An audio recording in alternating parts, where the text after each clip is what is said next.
Seven, six, five, four, three, two, one. You'll never have the sacred stone. Oh, this you crazy mother. Oke, selamat datang semuanya. Kembali lagi kita di podcast di Wokonep Education. Kita berada di dalam mata kuliah praktek kewirausahaan. Kali ini kita akan membahas kembali lagi soal BMC atau Business Model Canvas kita hari ini. Dan hari ini khususnya kita akan bicarakan di left side-nya atau sisi sebelah kirinya. Oke. Jadi seperti kita sudah bahas pada minggu lalu, kita sudah membahas banyak sekali mengenai sisi kanannya daripada Business Model Canvas, mulai dari customer segment, value proposition, lalu channels, ke customer relationship, sampai kepada revenue streams-nya. Nah, sekarang kita akan membahas soal left side-nya atau sisi kirinya, bagaimana kita akan mengisi sisi kirinya. Untuk itu juga kita akan membahas dulu kembali sebelah kanan itu apa saja. Kemarin kita sudah lihat, kita sudah isi ya, berdasarkan produk kita, yang sebagai contoh adalah si botol minuman itu sendiri. Jadi kita akan bahas dari customer segmentnya. Yang pertama kita sudah bahas bahwasannya customer segmentnya adalah anak muda yang suka berolahraga dan sadar akan kehidupan sehat. Di value propositions ada customized water bottle with small pocket socket and hook cale-nya itu sendiri. Lalu di channels ada social media, lalu ada website atau blogs, ada OVO, e-money, marketplace, sampai kepada J&A. Dan di customer relationships ada sarung botol custom, exchange botol plastik untuk mendapatkan promo lainnya. Dan pada akhirnya adalah interchangeable bottle skin. Dan revenue stream, sebenarnya kita mendapatkan pendapatan dari mana saja. Yang pertama pasti dari sales botol kita sendiri, dari fee desain botolnya, ada fee desain botol skinnya, dan sampai kepada sales daripada botol skinnya itu sendiri. Jadi kita mendapatkan pendapatan dari hal-hal tersebut. Nah, dari situ kita akan masuk kepada yang sebelah sisi kiri dari BMC. Nah, dari sisi kiri BMC ini kita mulai dari key resources. Oke, seperti yang minggu lalu kita katakan, mengisi BMC ini seperti membaca sebuah novel, jadi chapter-chapternya itu tidak bisa kita skip. Mulai dari key resources, key activities, key partners, baru terakhirnya adalah cost structure. Dari keseluruhan ini sebelah kiri ini yang bakalan fokusnya adalah soal pembiayaan atau kepada cost structure itu sendiri, biaya-biaya yang akan kita gunakan. Nah, untuk itu kita mulai dari key resources. Nah, key resources adalah segala sesuatu sumber daya, baik itu manusia, alam, dan sebagainya, yang akan kita pergunakan agar bisnis kita ini bisa beroperasi dengan lancar. Tanpa resources ini, kita tidak bisa menjalankan bisnis kita dengan sebaik mungkin. Nah, yang utamanya saja, makanya dibilang key resources, key. Nah, key resources yang pertama untuk minuman botol ini adalah peoples-nya. Dalam hal ini adalah desainer. Kenapa? Karena kita sangat berkaitan sekali dengan mendesain botol customized itu sendiri per customer, per keinginan customer itu. Jadi di sini resources kunci adalah orang desainernya. Jadi kita seharusnya ada orang-orang desainer di mana dia bisa membantu kita dalam hal mendesain botol-botol custom. Yang kedua adalah hardware atau komputernya. Tanpa ini, resources ini sendiri, pengetahuan komputer dan juga hardware komputer itu sendiri, kita tidak bisa menjalankan proses designing, mungkin sampai proses berkomunikasi kepada si customer kita dan sebagainya. Lalu setelah itu adalah designing tools, adalah tools apa saja sih yang sebenarnya kita gunakan agar kita bisa mendesain customized botol dan skins yang diinginkan oleh si customer kita.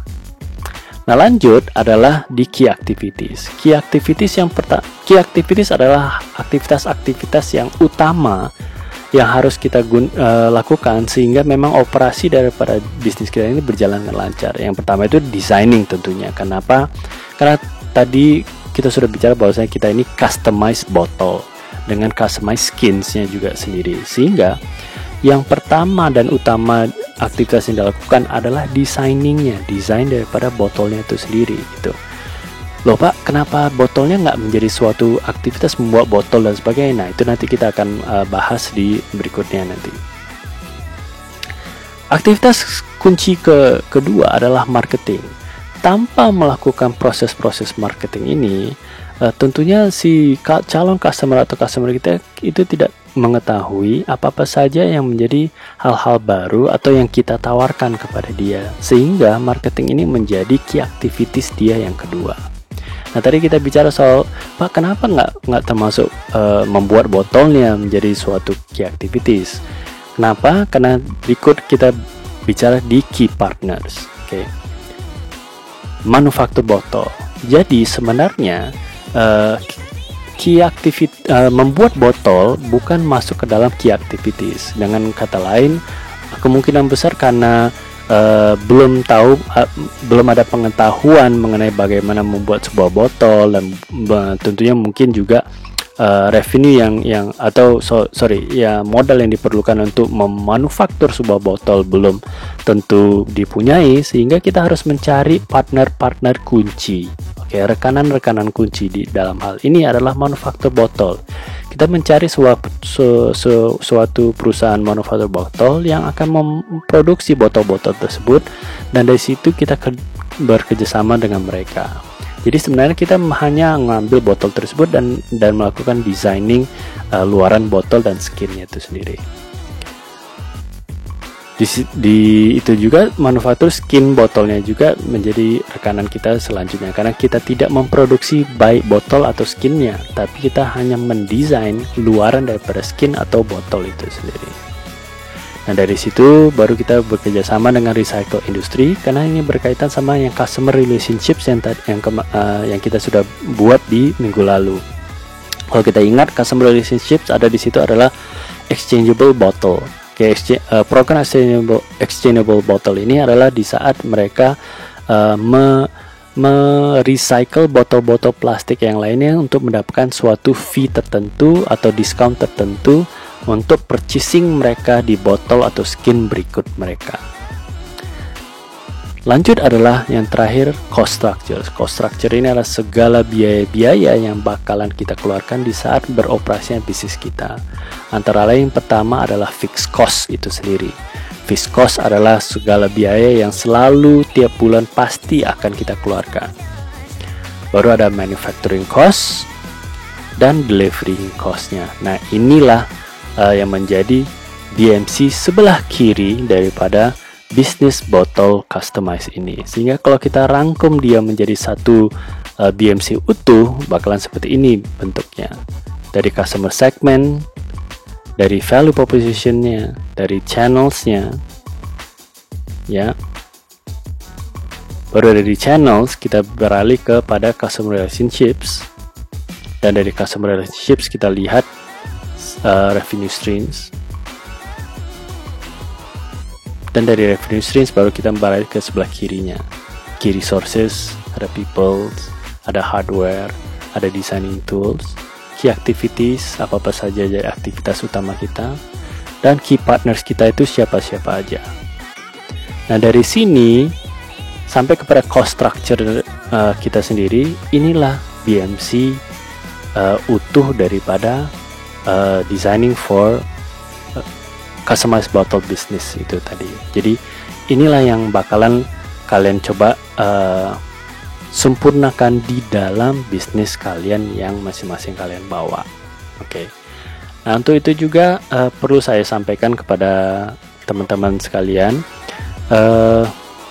berkaitan juga dengan pandemi COVID-19 ini sendiri, banyak hal yang pada akhirnya perlu penyesuaian, termasuk UAS kita. Dulu pas di awal pertemuan kita kan saya sudah katakan bahwasannya UAS kalian bakalan membuka di marketpreneur yang ada di kampus dan berjualan di sana. Tapi karena kondisi kita tidak memungkinkan, jadi kita beralih kepada UASnya, yaitu mempresentasikan bisnis model canvas dari setiap bisnis kalian. Oke.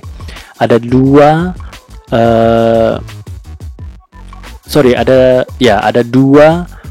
pilihan yang sebenarnya bisa kalian lakukan dalam hal